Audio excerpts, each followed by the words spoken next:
Hello everyone, welcome to my another mini blog.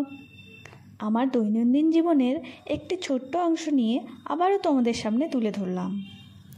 আজকে সকালটা আমার শুরু হয়েছিল লেবু জল খেয়ে, তারপর চলে যাই ব্রেকফাস্ট বানাতে। আজকে ব্রেকফাস্টে ছিল রুটি আর ছোলার ডাল।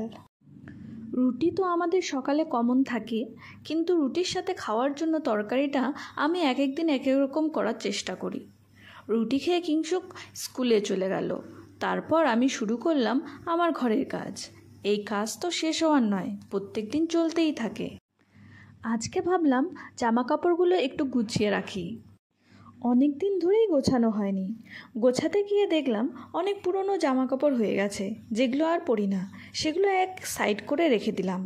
তারপর সন্ধেবেলাটা বারান্দায় খুব সুন্দর মৃদু হাওয়া বইছিল, তাই সেখানেই বসে গল্প করে সময় কাটানোর চেষ্টা করি। এই ছিল আমার ছোট্ট একটি মিনি ব্লগ। তোমাদের কেমন লাগলো জানিও। টাটা।